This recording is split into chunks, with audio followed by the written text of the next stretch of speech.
C'est des gens bons à mettre au mur. Et pan. C'est tout. De qui parlez-vous? Je parle de ces gens-là qui vous gouvernent, qui sont en train de vous conduire pour vous dîner comme à l'abattoir, comme nous conduit des bêtes.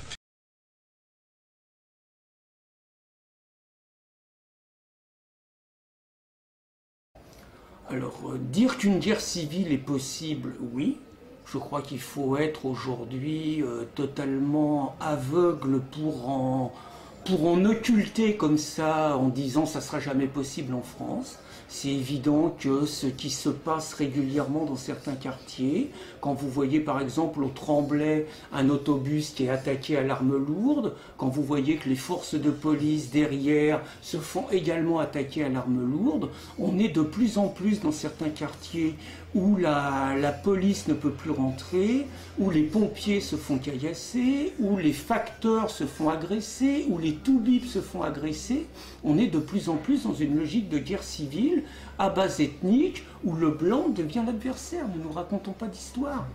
Donc c'est bien évident que si nous continuons la politique qui a été menée depuis ces 30 dernières années, avec notamment la multiplication d'une immigration sans aucune intégration, avec des chiffres quand même inquiétants, si l'Union européenne, comme on voit aujourd'hui avec les clandestins de Tunisie, avec l'affaire de Lampedusa, si l'Union européenne nous interdit d'expulser le moindre clandestin en estimant avec un imbroglio juridique pas possible qu'on ne peut pas arrêter un clandestin et qu'on ne peut pas l'expulser, si on continue comme ça à subir une population nouvelle sans intégration en période de chômage de masse et de crise sociale extrêmement grave, c'est évident qu'il y a deux solutions possibles. Soit on va dire, les citoyens de ce pays vont accepter sans protester de devenir minoritaires, de continuer à baisser les yeux et finalement de ne plus voir leur pays respecter les lois dans lesquelles ils sont nés. C'est une possibilité qui n'est pas exclue, c'est-à-dire que ça sera la démitude.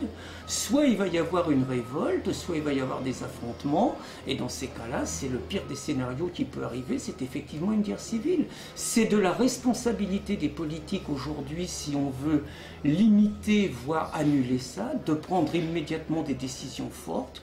On ne peut pas continuer à accueillir plus de 200 000 immigrés tous les ans, majoritairement issus de pays musulmans, dans une période où il n'y a pas de travail et où il y a une crise sociale. Et on ne peut pas continuer, d'autre part, à dérouler le tapis rouge à l'islam, qui rogne complètement par ses principes les valeurs républicaines et un art de vivre dans ce pays. Sinon, on crée les conditions de l'affrontement. Je considère que c'est continuer la politique qui est menée en ce moment qui amène à la guerre civile.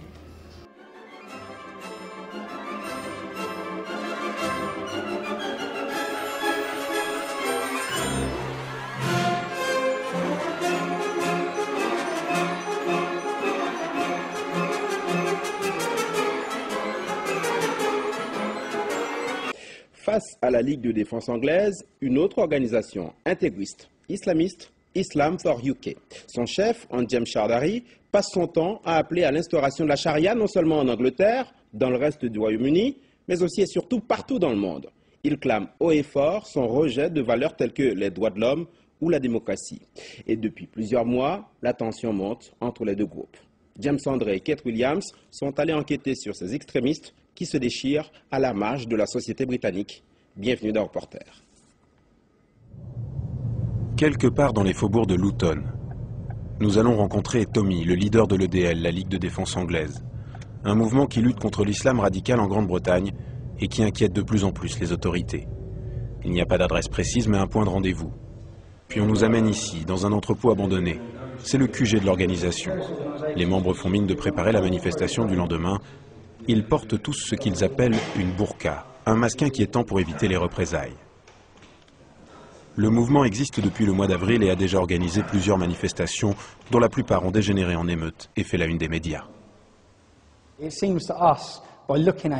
Pour nous, c'est clair que pour être écouté dans ce pays, il faut faire exploser quelque chose. Depuis que 4 musulmans se sont fait sauter, le gouvernement britannique a injecté des millions dans les communautés musulmanes. Des millions! Il les finance par tous les moyens possibles. Et c'est parce qu'ils ont fait sauter les transports. Alors nous, on n'est pas prêts à faire ce genre de choses, mais on est prêts à envahir les rues en masse dès qu'on le peut et à manifester pacifiquement. Sous ces airs de groupe paramilitaire d'extrême droite, l'EDL se prétend non raciste et non violente. Aucun d'entre nous n'est raciste. Comment vous pouvez être raciste en 2010? Il faudrait vivre dans une grotte pour traiter quelqu'un différemment à cause de sa couleur de peau. C'est une notion ridicule et scandaleuse. Voici les islamistes que l'EDL veut combattre.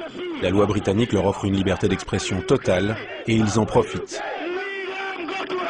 Ce groupe s'appelle Islam for UK. Leur chef se nomme Anjem Choudary.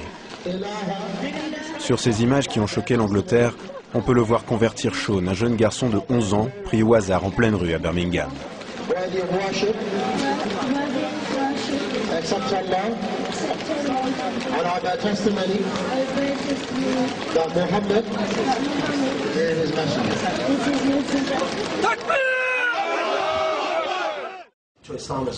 On retrouve Anjem Choudary devant la presse, à la veille de la manifestation de l'EDL.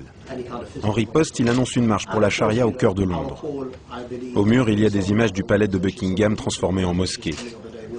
Le groupe demande l'application de la charia, la loi islamique en Grande-Bretagne. Pour des questions de sécurité, le lieu de départ est tenu secret. Ils préviendront les médias par téléphone juste avant la manifestation.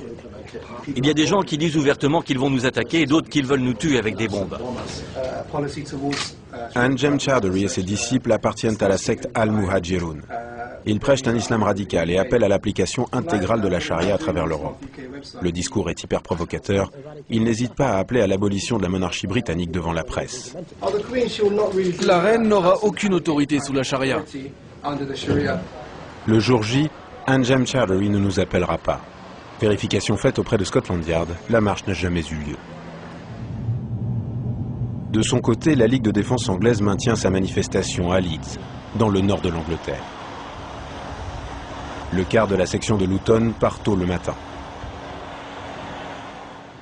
La ville de Leeds est sous haute surveillance. Des centaines de policiers anti-émeutes venus de toute la région sont mobilisés pour éviter les violences.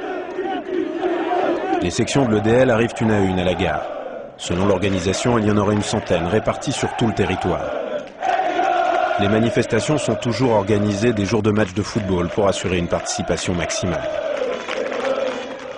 Le quart de Luton arrive enfin. Les supporters de l'EDL sont chauffés à blanc, prêts à écouter Tommy, leur chef, qui arrive comme un chevalier croisé. En tout, 900 personnes ont fait le déplacement. Tommy commence par diffuser un discours très controversé du ministre de la cohésion entre les communautés, Shahid Malik, un musulman. En tant que premier musulman nommé ministre britannique, je suis sûr qu'Inch'Allah, dans les 30 prochaines années, nous verrons un premier ministre dans ce pays qui partagera ma foi. L'EDL demande sa démission. Tommy assène son message à ses supporters.